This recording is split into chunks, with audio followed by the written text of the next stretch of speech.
Hey guys, welcome है आपका हमारे इस यूट्यूब चैनल में। और आज मैं आपको 10th क्लास का साइंस का चैप्टर कराने जा रही हूँ जिसका नाम है केमिकल रिएक्शन एंड इक्वेशन। आप जल्दी से पेन और कॉपी निकाल लीजिए, हम चैप्टर को स्टार्ट करते हैं। पूरा एनसीईआरटी से करेंगे, इसके बाहर का कुछ भी एक्स्ट्रा हम नहीं करने वाले हैं। जितना एनसीईआरटी में एक बार लाइन टू लाइन डिटेल में इसको कवर करते हुए चलेंगे, ठीक है। तो चलो अब स्टार्ट कर देते हैं फटाफट से। नाउ चैप्टर का नाम क्या है? Chemical reaction and equation. इसमें लिखा है consider the following situation of daily life and think what happen when. इसमें डेली लाइफ की सिचुएशन के बारे में बोला गया है कि क्या क्या होता है। जैसे कि अगर हम समर के टाइम पे milk is left at room temperature during summer के टाइम पे अगर हम मिल्क को छोड़ दें तो वो क्या हो जाता है? ख़राब हो जाता है। यानी कि उसमें क्या होता है? जम्स वगैरह लग जाते हैं, जिसके कारण उसका टेस्ट बेसिक आने लगता है, कड़वा आने लगता है। उसके बाद उसने बोला है आयरन तवा pan nail is left expose to humid environment. Humid atmosphere में रखने के कारण क्या होता है? उसमें एक्सपोजन हो जाता है आयरन का, जिसके कारण वो ऑक्साइड बना लेता है। उसके बाद ग्रेप्स गेट फर्मेंटेड। जब ग्रेप्स क्या होते हैं? फर्मेंट होते हैं, सड़ते हैं, तो उसमें क्या होता है? अल्कोहल का फॉर्मेशन होता है। उसके बाद कुक इज़ कुक। हम खाने को जब पकाते हैं तो उसमें भी केमिकल रिएक्शन हो रही होती है। Food get digestion in our body. जब खाने का पाचन होता है, खाने को हमने खाया, फिर उसको तीत के बाद च्यू होने के बाद हमारे पेट में जाता है और उसका क्या होता है? डाइजेशन हो जाता है। और ये भी क्या है? एक तरह का केमिकल रिएक्शन है। ये भी एक केमिकल रिएक्शन का पार्ट है। उसके बाद हम सांस लेते हैं, हमारा सांस लेना भी क्या है? एक केमिकल रिएक्शन है, ठीक। एक बार इसको इरेज कर दें।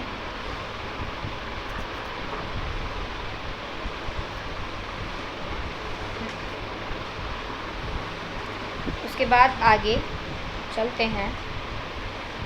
In all the above situation, the nature and identity of the initial substance have somewhat changed.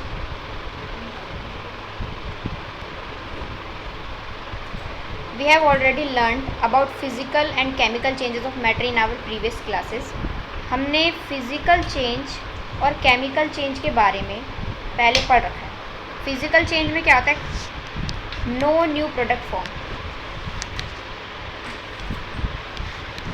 कोई भी नया प्रोडक्ट फॉर्म नहीं होता। जबकि केमिकल चेंज में ऑलवेज न्यू प्रोडक्ट फॉर्म, हमेशा न्यू प्रोडक्ट फॉर्म होगा। केमिकल चेंज और फिजिकल चेंज में सबसे बड़ा अंतर तो यही है। उसके बाद अगर बात करें, हमने मान लो कोई नया प्रोडक्ट बनाया और उसको वापस से उसकी पोजीशन पे भेजना है, तो वो जो चेंज कहलाएगा वो हमारा होगा क्या? Physical change. यानी कि फिजिकल चेंज जो होता है वो रिवर्सिबल इन नेचर होता है। रिवर्सिबल इन नेचर होता है फिजिकल चेंज, जबकि केमिकल चेंज होता है इरिवर्सिबल। वापस से हम उसी चीज़ को बैक में नहीं ला सकते। जैसे कि आटा हमने गूंदा, आटा गूंदने के बाद हमने क्या करा? उससे रोटी बना दी, तो रोटी जो है वापस से वो आटे में नहीं जा सकती। यानी कि वो क्या है? केमिकल चेंज है। लेकिन गूंदा हुआ आटा वापस से लोई में कन्वर्ट हो सकता है, तो वो क्या है? वो फिजिकल चेंज के अंदर आ जाएगा। यानी कि फिजिकल चेंज जो होता है रिवर्सिबल इन नेचर होता है।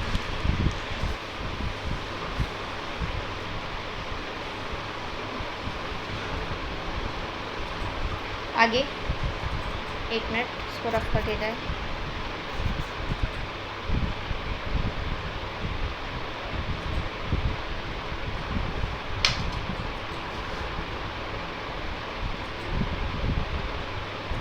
यहाँ देखते हैं, इस डायग्राम को एक बार समझ लेते हैं। ये डायग्राम इम्पोर्टेंट है। इसमें क्या बताया गया है? एक मैग्नीशियम रिबन है। मैग्नीशियम का रिबन ले रखा है हमने। Magnesium is a metal, magnesium एक मेटल है, उसका हमने रिबन ले रखा है। फिर उसको क्या करा? हमने बर्नर की हेल्प से जलाया है। उसको हमने क्या करा? जलाया। इसने क्या दे रखा है? Burning of a magnesium ribbon in air and connection of magnesium oxide in a watch glass. ये जो कटोरी जैसे दिख रही है, इसको वॉच ग्लास बोलते हैं। जब हम इसको जलाएंगे, एक बात और याद रखनी कि मैग्नीशियम रिबन को जलाने से पहले क्या करते हैं? इसको सैंड पेपर से रब करते हैं। इससे रब करते हैं, सैंड पेपर से इसको रब किया जाता है, ताकि इस पर जो कार्बोनेट की लेयर है वो उतर जाए। यानी कि इस पर जो कार्बोनेट की लेयर होती है उसको हटाने के लिए हम इसको क्या करते हैं? रब करते हैं, जिसके कारण इसकी बर्निंग अच्छे से हो पाए। जैसे ही जल जाता है, उसके बाद जो इसका वाइट कलरिश ऑक्साइड है वो नीचे आके बैठ जाएगा इस ग्लास में, ठीक है, जिसको बोलेंगे हम मैग्नीशियम ऑक्साइड। और इसका फॉर्मूला क्या होता है? MgO। मैग्नीशियम ऑक्साइड का फॉर्मूला क्या होगा? MgO। 9th क्लास के अकॉर्डिंग अगर बात करें तो मैग्नीशियम जो होता है वो 12 नंबर पे आता है। एटॉमिक नंबर इसका 12 होता है। और जो ऑक्सीजन है वो 8 पे आता है ना। तो अगर मैं इसकी वैलेंसी निकालूँ तो मैग्नीशियम की वैलेंसी कितनी होगी, 2, 8 और 2 में भरेंगे तो इसकी वैलेंसी 2 हो जाएगी। और इसकी ऑक्सीजन की कितनी होगी, इसकी भी कितनी होती है, 2, 6 होती है। क्योंकि इसको अपने इलेक्ट्रॉन पूरे करने के लिए या तो 2 चाहिए, या तो 2 ले ले जिससे 8 वैलेंस पूरे हो जाएंगे इसके आउटर शेल में, या फिर ये क्या करे 6 दे दे जिससे इसका क्या होगा, शेल खाली हो। क्योंकि 6 दे नहीं सकता इसलिए 2 को ले लेगा। तो इसकी वैलेंसी भी क्या निकलेगी, 2, इसकी वैलेंसी क्या निकलेगी, 2। यानी कि अगर मैं क्रॉस मल्टीप्लाई करूँगी तो Mg2O2 आएगा। तो इसको हम डायरेक्ट कार के लिख सकते हैं क्या, MgO।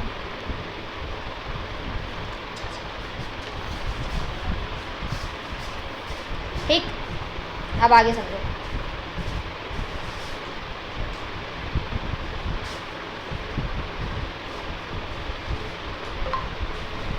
इसको मैं रब कर देती हूँ। इस पे क्वेश्चन जो इम्पोर्टेंट आता है अकॉर्डिंग टू 10th क्लास, ये डायग्राम पे क्वेश्चन आएगा कि मैग्नीशियम रिबन को हम क्यों रब करते हैं। उसके बाद ये पूछा जाएगा कि मैग्नीशियम ऑक्साइड का फॉर्मूला क्या होता है। एंड देन ये डायग्राम पूछ के, ये डायग्राम दे करके क्या बोल देगा, ये बताओ कि ये डायग्राम किस चीज़ का है।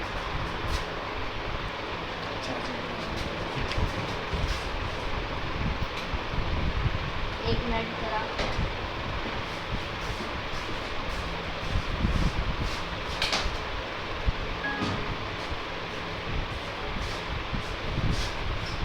ठीक है आगे बढ़ते हैं। आगे हम पढ़ते हैं क्या दे रखा है इसने। You must observe that magnesium ribbon, मैं एक बार हाईलाइटर ले लिखता कि दिक्कत ना आए। कहाँ पे चलते हैं। You must observe that magnesium ribbon with a dazzling white flame and change into white powder. Important ये है कि जो जब मैग्नीशियम रिबन जलता है तो वो कौन सी फ्लेम निकालता है, एकदम जैसे फुलझड़ी जो जलती है तो उसमें कैसी चूर सी आवाज़ आती है। उस तरह से जब मैग्नीशियम रिबन आप जला के देखेंगे तो उसमें से भी कुछ इसी तरीके से फ्लेम आती हुई दिखाई देगी। और जब इसका पाउडर बनेगा, जो इसका ऑक्साइड बनेगा, वो वाइट इन कलर होगा। ठीक है, ये पाउडर किसका होगा, मैग्नीशियम ऑक्साइड का ये पाउडर होगा। ठीक है, उसके बाद it is form due to the reaction between magnesium and oxygen present in air. ये ऐसा हुआ क्यों, ये ऐसा इसलिए हुआ क्योंकि मैग्नीशियम ने जब बर्न किया, बर्न करने के लिए हमें किसकी ज़रूरत होती है, ऑक्सीजन की। यानी कि बिना ऑक्सीजन के प्रेजेंस के हम किसी भी चीज़ को जला नहीं सकते। लेकिन जब मैग्नीशियम को बर्न किया जाएगा ऑक्सीजन की प्रेजेंस में तो उसका ऑक्साइड बनेगा। ठीक, उसके बाद आगे बढ़ते हैं। एक्टिविटी काम की नहीं है, इसको काट देंगे। ठीक है, फ्रॉम द अबव 3 एक्टिविटीज़ नहीं देखनी हमने। We can say that any of the following observations help us to determine whether a chemical reaction has take place. कुछ इंपॉर्टेंट इसमें केमिकल रिएक्शन दे रखी है, उसको समझते हैं। जैसे कि हमें जानना है कि कोई केमिकल रिएक्शन हो रही है, हमें उसके बारे में कैसे पता चलेगा। तो उसके लिए हमें कुछ बातों का ध्यान देना पड़ेगा, जैसे कि चेंज इन स्टेट, स्टेट का चेंज होना। स्टेट का चेंज होने का मतलब ये है कि जो सॉलिड है, मान लो हमारी जो वाटर है, हमारा वाटर होता है, वाटर जो है 3 फॉर्म में एग्जिस्ट करता है। कितने फॉर्म में एग्जिस्ट करता है, 3 फॉर्म में एग्जिस्ट करता है। किस किस में, देखो बता सकते हो आप। एक तो सबसे पहले वो क्या होता है, वाटर। वाटर तो वाटर ही होगा ना। थोड़ा ब्लर हो रहा है, एक मिनट मैं इसको दोबारा लिख दूँ ज़रा। ठीक है, इसको दोबारा लिख दूँ, छोड़ो। वाटर में, वाटर को जब मैं गर्म करती हूँ, गर्म करने को क्या बोलेंगे, बॉईल करना। ठीक है, तो उससे क्या बनेगा, उससे बनेगा वेपर। क्या बनेगा उससे, उससे बनेगा वेपर। ठीक है, और जब मैं वाटर को क्या करूँगी, फ्रीज़ करूँगी, फ्रीज़ करूँगी तो उससे क्या बनेगा, उससे बनेगा आइस। उससे बन जाता है फिर आइस। ठीक है, तो ये क्या है, वाटर को अलग अलग चीज़, ये जो वाटर है वो 3 फॉर्म में पाया जाता है। ठीक, समझ में आया। उसके बाद ये इससे क्या पता चल रहा है, स्टेट चेंज से क्या पता चल रहा है। स्टेट चेंज होने का मतलब क्या है, कोई रिएक्शन हुई है। यानी कि अगर किसी भी रिएक्शन में स्टेट चेंज हो रही है तो उससे क्या पता चलेगा कि वो केमिकल रिएक्शन है। उसके बाद मान लो कि किसी में क्या हो जाए, कलर चेंज हो जाए। पहले कलर कुछ और था, अब कलर कुछ और हो गया।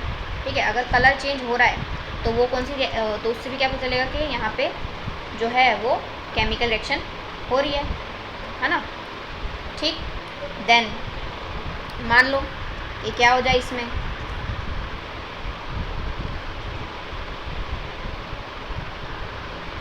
अगर यहाँ पे गैस निकल जाए, गैस का इवोल्यूशन हो जाए तो भी क्या हो जाएगा, तो भी हम बोलेंगे कि केमिकल चेंज हो रहा है। जैसे कि यहाँ पे जो रिएक्शन दे रखी है, formation of hydrogen gas by the action of dilute sulphuric acid on zinc.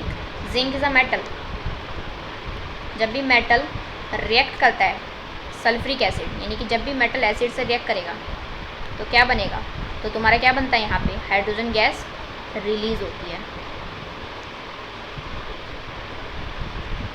ठीक है, जब भी मेटल एसिड से रिएक्ट करेगा आपकी हाइड्रोजन गैस निकलेगी, और हाइड्रोजन का निकलना ही, हाइड्रोजन गैस का निकलना ही क्या देता है, इज़ अ रिएक्शन।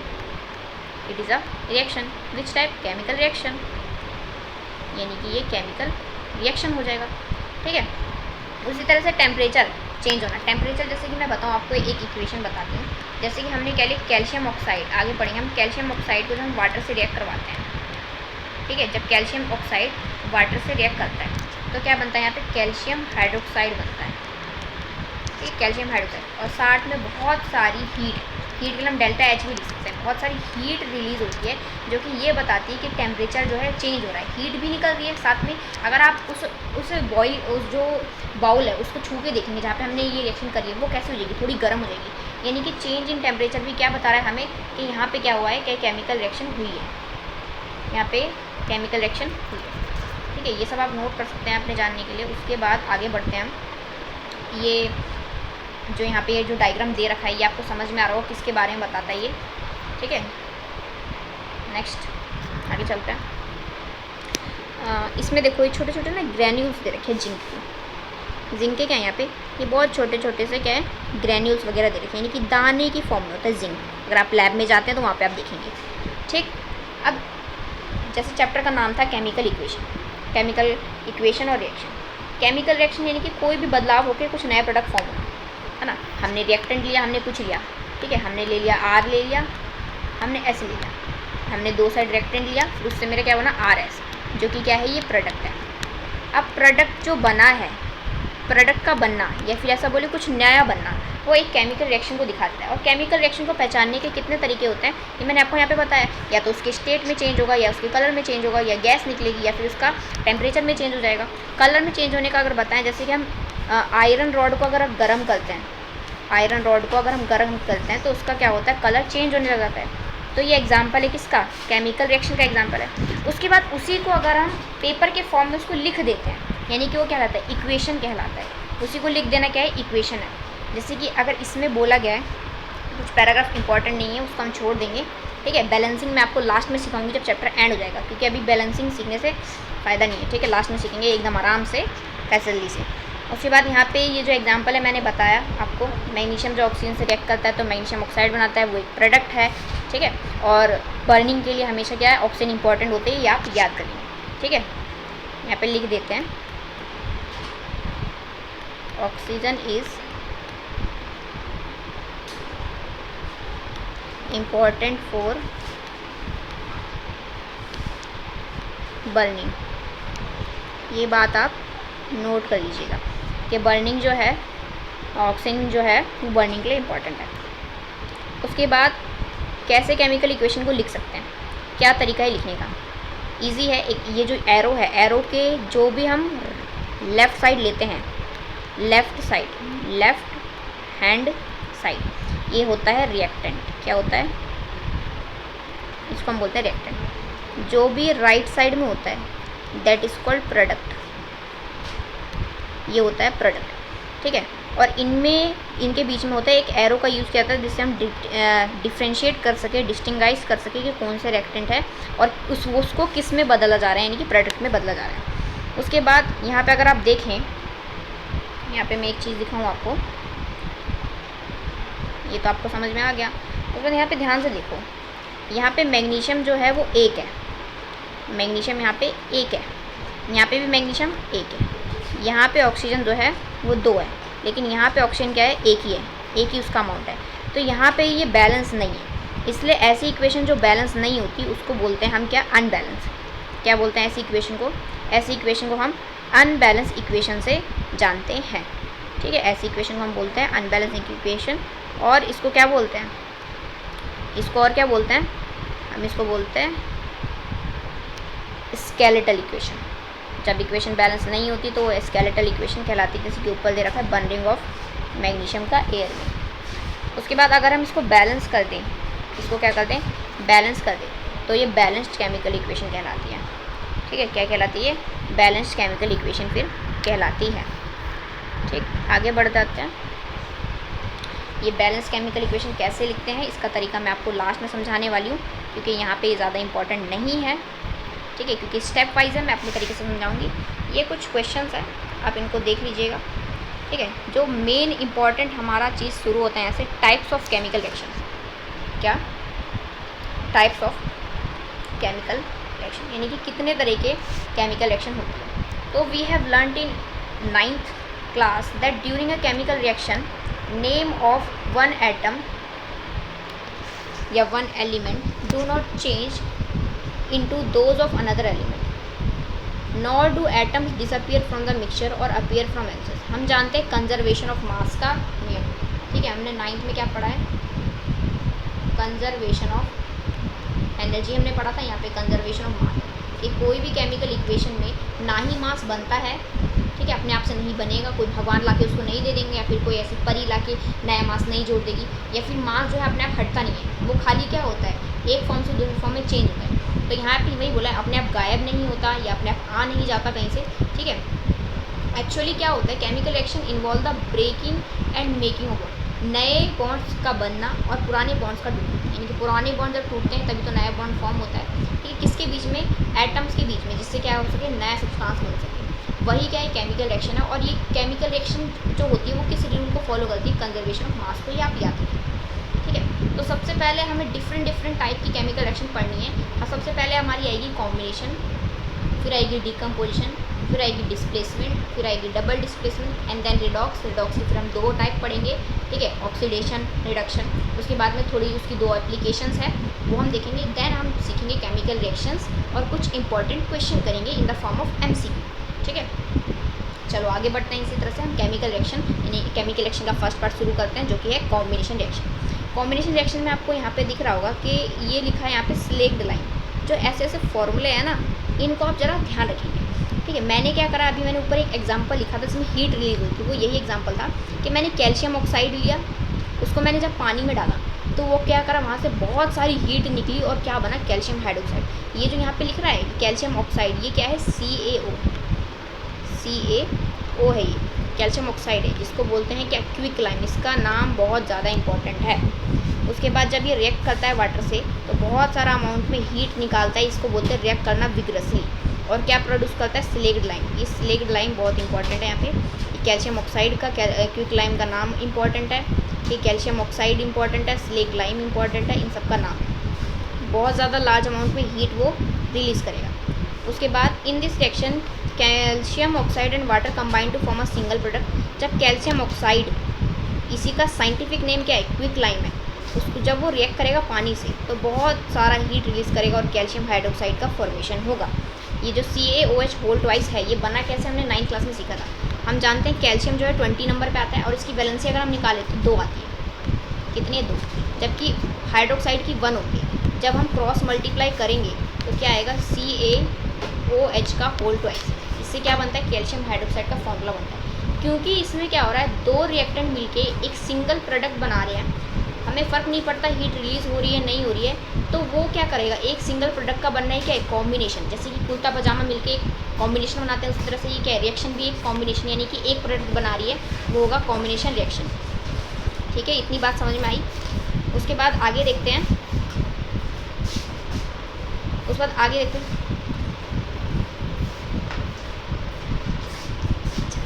उसके बाद आगे देखते हैं हम।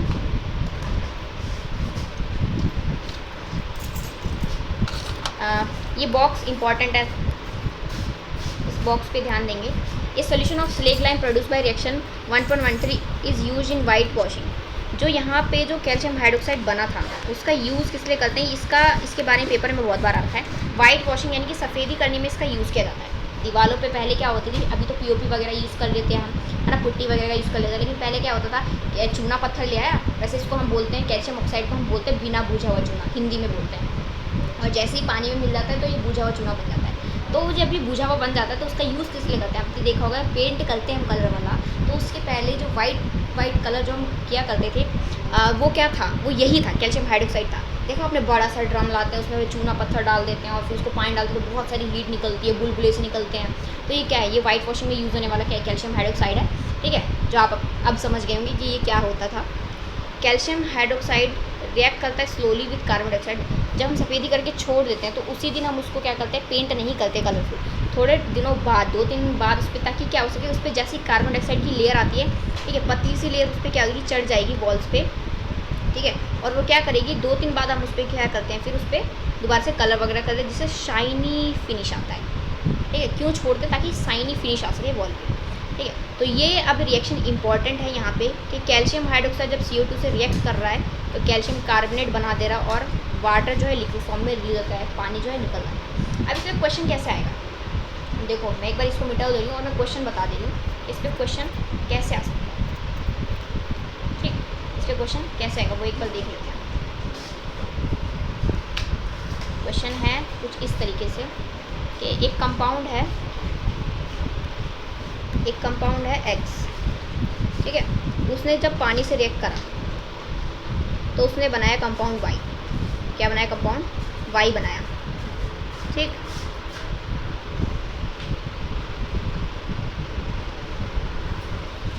जब उसने रिएक्ट करा तो कंपाउंड Y बनाया। इस Y का यूज़ होता है वाइट वॉशिंग में। इसमें यूज़ होता है वाइट वॉशिंग में, हम इसका यूज़ करते हैं। X कंपाउंड था, उसने पानी से रिएक्ट करा और क्या बना दिया, Y का फॉर्मेशन कर दिया। और जो Y है वहाँ पे क्या है, उसका यूज़ वाइट वॉशिंग करते हैं, साथ में बहुत अमाउंट में हीट रिलीज़ होती है। अब ये जो Y है, जब इसके साथ CO2 रिएक्ट कर रहा है तो एक कंपाउंड बना रहा है Z। ठीक है, और ये जो Z है वो क्या करता है, शाइनी फिनिशिंग देता है। ठीक है, ये क्या करता है, शाइनी फिनिशिंग देता है किसको, वॉल को।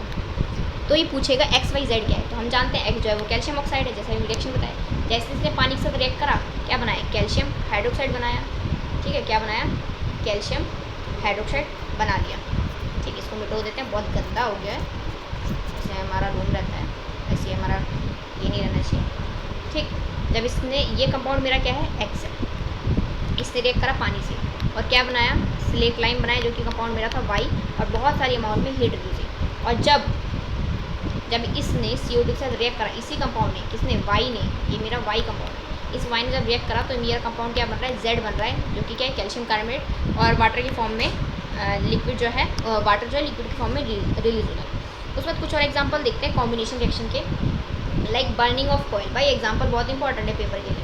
ठीक है, कोयल यानी कि कोयले का जलने के लिए क्या इंपॉर्टेंट है, ऑक्सीजन इंपॉर्टेंट है। कोयला सॉलिड फॉर्म में होता है, जब जलेगा तो क्या बनेगा, गैस। देख रहे हैं, एक सॉलिड एक गैस, दोनों की प्रॉपर्टी अलग, लेकिन प्रोडक्ट बना तो उसकी प्रॉपर्टी कुछ अलग ही थी, यानी कि गैस बन गया। उसी तरीके से आगे यहाँ पे देखो, फॉर्मेशन ऑफ वाटर, क्या लिखा है, फॉर्मेशन ऑफ वाटर, है ना। फॉर्मेशन ऑफ वाटर लिखा है किससे, ऑक्सीजन से और हाइड्रोजन से। हाइड्रोजन भी गैस होती है, ऑक्सीजन भी गैस होती है, बनता है क्या है, H2O बनता है, जो कि लिक्विड है, जिसको हम पीते हैं। गैस से क्या बन गया, लिक्विड बन गया। कंप्लीटली प्रॉपर्टी चेंज हो जाती है प्रोडक्ट में। ऐसा ज़रूरी है कि नहीं, हो भी सकता है कि लिक्विड था और लिक्विड ही रहे। अब यहाँ पे क्या हो रहा है, यहाँ पे गैस था, ये भी गैस था, लेकिन बना क्या, लिक्विड। तो यहाँ पे क्या हो रहा है, यहाँ पे एक ऐसी इक्वेशन है जिसमें क्या है, ये हेट्रो इक्वेशन है। हेट्रो मतलब डिफरेंट, यानी कि रिएक्टेंट में स्टेट अलग था, प्रोडक्ट में कुछ और स्टेट आ गया, तो इसको बोलेंगे डिफरेंट इक्वेशन होगा।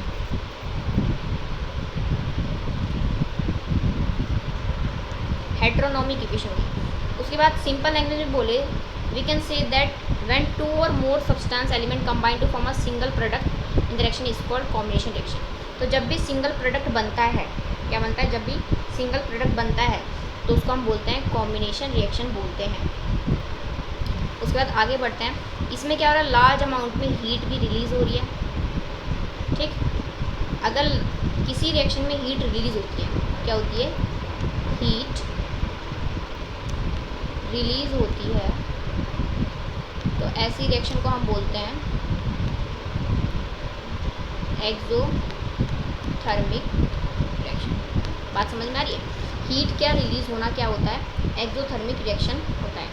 Then burning of natural gas, natural gas का बर्न होना भी क्या है, एक तरीका एक्सोथर्मिक रिएक्शन है। ये एग्जांपल आपको याद होना चाहिए।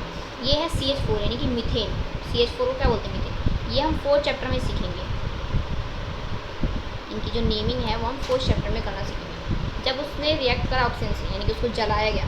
जब भी किसी चीज़ को जलाते हैं, जब भी किसी चीज़ को जलाएंगे CO2 और वाटर हमेशा फॉर्म होता है, ये आप याद रखेंगे, ठीक। उसके बाद we all known we need energy to stay alive, हमें ज़िंदा रहने के लिए एनर्जी की ज़रूरत है ना। और ये एनर्जी हमें कहाँ से मिलती है, हमें एनर्जी मिलती है फूड से। कहाँ से मिलती है, हमें फूड से मिलती है। हमें एनर्जी कहाँ से मिलती है, ज़िंदा रहने के लिए फूड से मिलती है, ठीक। तो food is a source of energy. उसके बाद इस फूड को क्या करते हैं, हम खाते हैं, इसको सिंपल प्रोडक्ट में तोड़ते हैं। जब हम फूड को खा रहे हैं तो उसका फॉर्म कैसा है, कॉम्प्लेक्स है। जब उसको सिंपल प्रोडक्ट में तोड़ देते हैं, यानी कि हमें किससे तोड़ते हैं, डाइजेस्टिव एंजाइम वगैरह से, लाइक राइस, पोटैटो, ब्रेड, इन सब के अंदर क्या होता है, कार्बोहाइड्रेट होता है। और कार्बोहाइड्रेट को किस में तोड़ा जाता है, ग्लूकोज में तोड़ा जाता है, ठीक है। और जब ये ग्लूकोज है वो हमारे सेल में हमारे ऑक्सीजन से कंबाइन होकर हमारे सेल तक पहुँचता है, ठीक है। हमारी बॉडी को इसकी ज़रूरत होती है, किसके लिए, एनर्जी के लिए। इसलिए हम इस रिएक्शन को, ये जो काम पूरा हो रहा है, खाने को खाना, तोड़ना, फिर सेल तक पहुँचाना और फिर उससे एनर्जी बनाना, इसको बोलते हैं रेस्पिरेशन। क्या बोलते हैं, रेस्पिरेशन, जो कि हम 6th चैप्टर में इसको पढ़ने वाले हैं। बट उसकी एक झलक देख लेते हैं। एक रिएक्शन है C6H12O6 प्लस ऑक्सीजन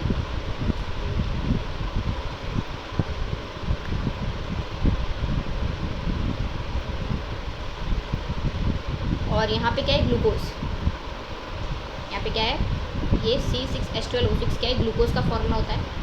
जब ये ऑक्सीजन से रिएक्ट करता है तो CO2 और वाटर क्या करेगा, रिलीज़ करेगा। साथ में ये जो एनर्जी है हमारी बॉडी में, एनर्जी किस फॉर्म में हमें यूज़ होती है, ATP के फॉर्म में हम इसका यूज़ कर लेते हैं। बनती तो अलग अलग फॉर्म में, NADPH, ठीक है, DPH, GTP वगैरह वगैरह, लेकिन यूज़ हमेशा ATP के फॉर्म में हुआ करते हैं। उसके बाद हमने एग्जाम्पल पढ़ा बर्निंग ऑफ नेचुरल कॉयल। उसके बाद रेस्पिरेशन, ये जो एग्जाम्पल है ये इंपॉर्टेंट है। देन हम पढ़ते हैं कि वेजिटेबल मैटर्स को जब हम compost is also example of exothermic reaction. जो वेजिटेबल वगैरह जब इसको ब्रेक किया जाता है तो वो भी क्या है, वो भी इसका एग्जांपल है, लेकिन वो डीकम्पोजिशन होता है।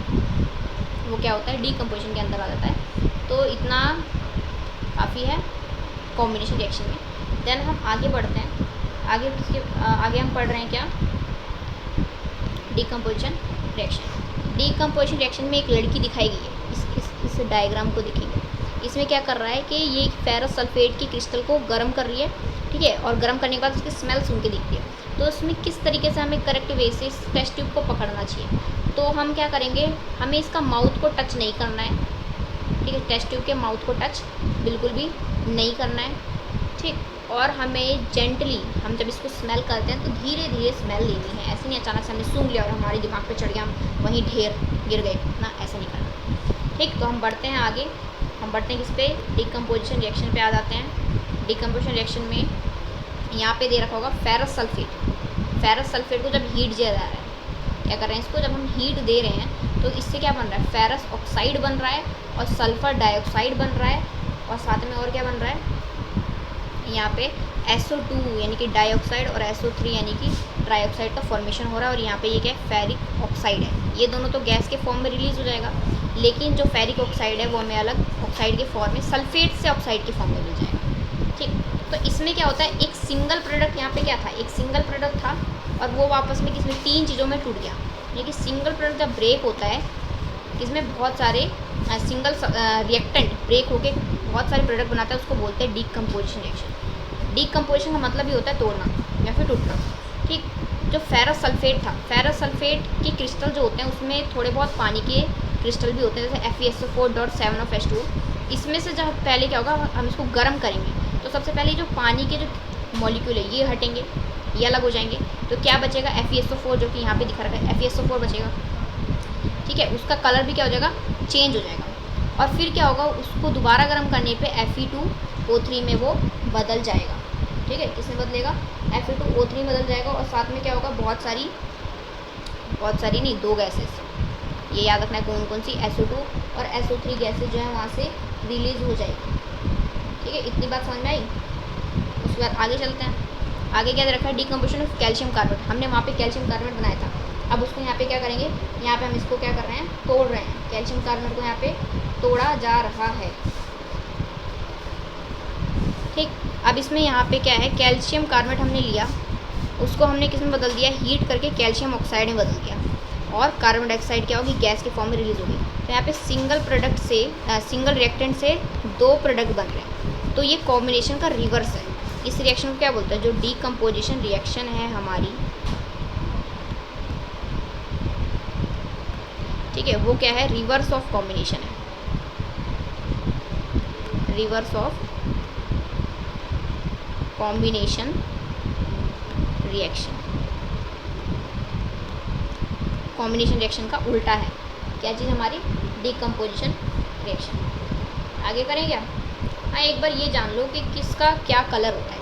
मैं आपको एक बार कलर बता देती हूँ कि किस क्रिस्टल के क्या कलर हैं, उसके बाद आप इसको लिख लीजिएगा। बाकी मैं इसको रफ कर दे दूँ, इसको रब कर देते हैं, फटाफट से साफ कर देते हैं, देन शुरू करते हैं अपना खेल कलर बताने का। चलिए देखिए, यहाँ पे जो FeSO4 है, FeSO4.7 ऑफ वाटर, इसका जो कलर है वो इसका ग्रीन होता है। इसका कलर होता है ग्रीन। जब ये बनता है FeSO4 बनता है तो इसका कलर हो जाता है कैसा, वाइट। फिर जब इसको हीट देते हैं तो क्या बनता है, Fe2O3, और Fe2O3 का कलर कैसा होगा, यहाँ पे इसका कलर होता है रेडिश ब्राउन। तो दिख रहा है आपको, कलर चेंज हो रहा है। और कलर चेंज होना ही क्या इंडिकेट करता है कि यहाँ पे केमिकल रिएक्शन हुई है। आगे चलते हैं, ये मैंने आपको यहाँ पे बता दिया। उसके बाद जो डीकम्पोजिशन रिएक्शन है वो 3 तरह से हो सकती है। ठीक है, यहाँ पे मैं आपको बताऊँ एक बारी, जो डीकम्पोजिशन रिएक्शन है वो उसके 3 टाइप हैं। ठीक है, कितने टाइप उसके, 3 टाइप हैं। पहला तो हो सकता है अगर हम उसको क्या करें, हीट दे रहे हैं तो उसको बोलेंगे थर्मल डीकम्पोजिशन रिएक्शन, अगर हम उसको हीट की मदद से कर रहे हैं। ठीक है, अगर हम उसको किसकी मदद से कर रहे हैं, सन की मदद से। अगर हम क्या कर रहे हैं, हीट नहीं, हीट की हमने क्या दे रखा है, सन दे रखी, सनलाइट दे रखा है, और सनलाइट की मदद से उसको ब्रेक कर रहे हैं तो उसको क्या बोलेंगे, उसको बोलेंगे फोटोलाइसिस। ठीक है, क्या बोलेंगे उसको, फोटोलाइसिस या फोटोलाइटिक। अगर हम उसको क्या करेंगे, इलेक्ट्रिसिटी देंगे, इलेक्ट्रिसिटी की मदद से हम उसको तोड़ रहे हैं, रिएक्टेंट को ब्रेक कर रहे हैं, तो इलेक्ट्रोलाइटिक। थर्मल में हम देते हैं हीट, फोटोलाइटिक में देते हैं हम इसको सनलाइट, सनलाइट में रख देते हैं और रिएक्शन हो जाती है। ठीक है, इलेक्ट्रोलाइसिस में देते हैं हम क्या, इलेक्ट्रिसिटी। ठीक, अब यहाँ पे देखिए, यहाँ पे क्या हो रहा है, यहाँ पे तो हमने क्या करा, यहाँ पे हमने क्या करा था, इसको हमने हीट किया था। तो ये जो लेड नाइट्रेट वाला है ये एक अलग एग्जांपल है। क्या करा हमने, लेड नाइट्रेट लिया, लेड नाइट्रेट यानी कि PbNO3 लिया, उसको मैं हीट कर रही हूँ। अगर हीट करी तो किसका एग्जांपल है, थर्मल का। और क्या बना, उससे लेड ऑक्साइड बना, नाइट्रोजन डाइऑक्साइड और ऑक्सीजन रिलीज हो गए। एक सिंगल रिएक्टेंट से 3 प्रोडक्ट बन रहे हैं, यानी कि ये क्या है, डीकम्पोजिशन रिएक्शन, यानी कि टूट के एक सिंगल प्रोडक्ट टूटा और 3 चीज़ें बना दिया। उसके बाद देखिए यहाँ पे याद ये करना है, ये जो फ्यूम्स निकल रही है, ये जो फ्यूम्स है वो किसके फ्यूम्स है, NO2 का। और NO2 का कलर कैसा होता है, ब्राउन होता है। ठीक है, NO2 के फ्यूम्स कैसे निकलते हैं, ब्राउन कलर के निकलते हैं, NO2 ब्राउन कलर का होता है। ठीक, आगे देखें, चलिए आगे बढ़ते हैं। यहाँ पे बहुत इंपॉर्टेंट है, ये है इलेक्ट्रोलाइसिस ऑफ वाटर। ये हमारा तीसरा एग्जांपल है कि इलेक्ट्रिसिटी से हम किस तरह से ब्रेक डाउन कर सकते हैं। हमने पानी लिया, यहाँ पे 2 रॉड लगा दी। ठीक है, ये दोनों रॉड किसकी है, यहाँ पे ग्रेफाइट की रॉड है। ठीक है, हमने इसमें क्या डाल दिया, पानी डाल दिया। तो हम क्या देखेंगे कि यहाँ पे एनोड पे तो ऑक्सीजन रिलीज़ हो रही है और कैथोड पे हाइड्रोजन रिलीज़ हो रही है। अब याद कैसे करें कि किस पे क्या रिलीज़ हो रहा है, तो हम जानते हैं जो ऑक्सीजन है, क्या जो ऑक्सीजन है हमारा वो कैसा होता है? ऑक्सीजन नेगेटिवली चार्ज होता है। ऑक्सीजन पे हम क्या लिखते हैं? -2 चार्ज लिखते हैं, नेगेटिवली चार्ज होता है। हाइड्रोजन क्या होता है? H+ होता है ना। या फिर ऐसा बोल सकते हैं, जो नेगेटिवली चार्ज होता है उसको बोलते हैं अनायन। क्या बोलते हैं? अनायन। अनायन ए से लिखा जा रहा है ना। अनायन को अट्रैक्ट करेगा एनोड। अनायन को कौन अट्रैक्ट करेगा? एनोड। एनायन अगर नेगेटिव है तो एनाइड कैसा हो जाएगा? पॉजिटिव। सिंपल। भाई अट्रैक्शन किन दो के बीच में होता है? अपोजिट के बीच में ना। सेम सेम थोड़ी ना, सेम सेम तो रिपेल करने लगेंगे। तो अनायन यहाँ पे नेगेटिव है और एनोड यहाँ पे हो जाएगा पॉजिटिव। सेम उसी तरह से जो हाइड्रोजन होता है वो H+ फॉर्म में पाया जाता है। H+ form is a cation form. और जब कैटायन पॉजिटिव है तो उसको अट्रैक्ट करने वाला कैथोड। कैटायन पॉजिटिव है, उसको अट्रैक्ट करने वाला क्या हो जाएगा? कैथोड। कैथोड।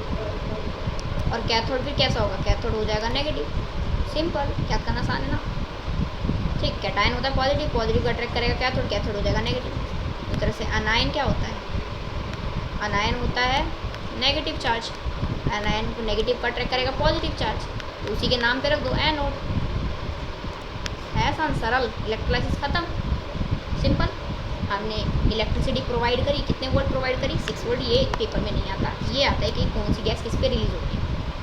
देन आगे हम बात करते हैं, यहाँ पे दिख रहा है, यहाँ पे एक चाइना डिश यानी कि एक कटोरी ले रखी है, इसको हम अपनी लोकल लैंग्वेज में बोलेंगे कटोरा।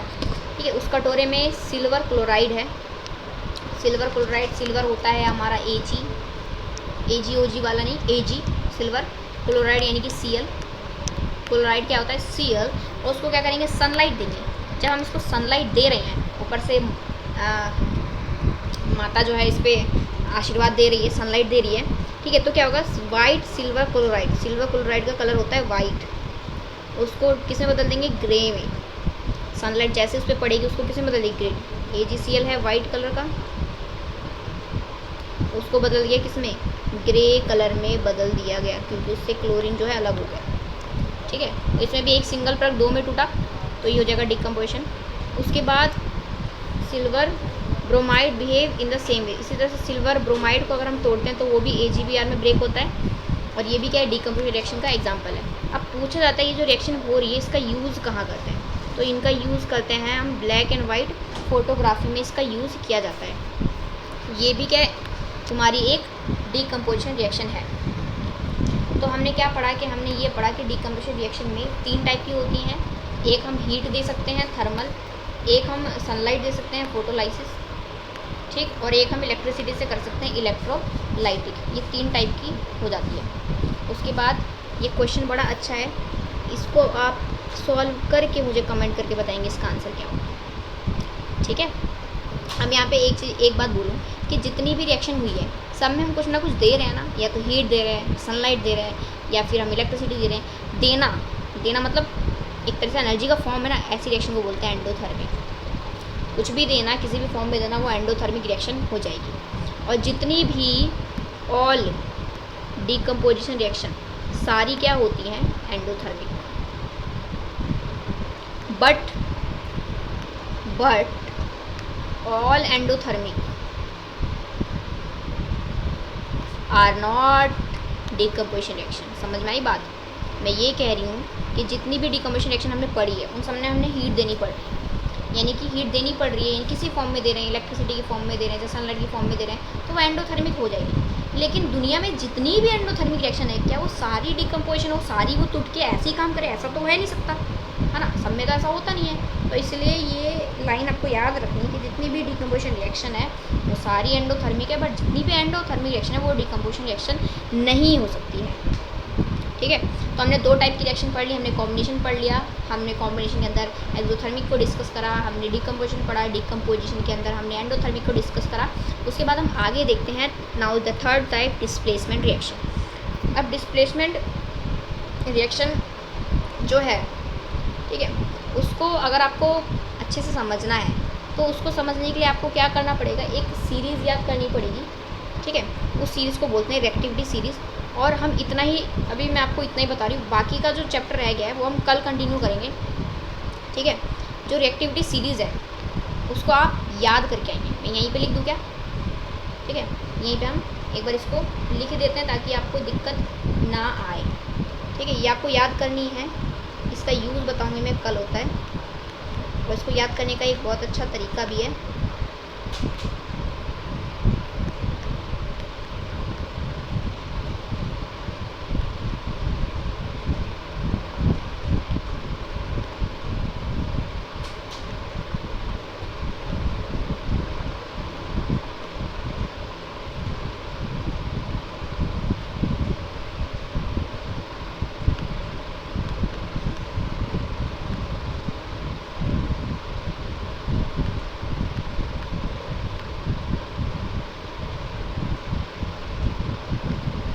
देखो, ये रिएक्टिविटी सीरीज कुछ इस तरीके से है। काशी नाथ का माली आलू ज़रा फीके पकाता है, कॉपर मरकरी सिल्वर गोल्ड। ठीक है, potassium sodium calcium magnesium aluminium zinc iron lead hydrogen copper mercury silver और गोल्ड। जितने भी हाइड्रोजन के ऊपर के मेटल हैं, ठीक है, जितने भी ऊपर के मेटल है वो सारे रिएक्टिव हैं। ठीक है, या आप इसको बोल सकते हैं मोर रिएक्टिव। ठीक, क्या है ये रिएक्टिव है।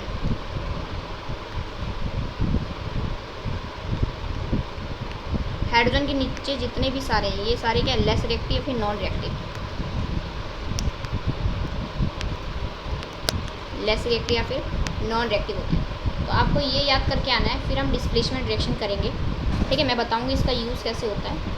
तो अब वीडियो को यहीं पे रोकते हैं, तब तक के लिए टाटा। बाकी जो क्वेश्चन है इंपॉर्टेंट वगैरह जो मैंने रखे हैं आपके लिए उसको हम कल करेंगे। ठीक, उसके बाद चलते हैं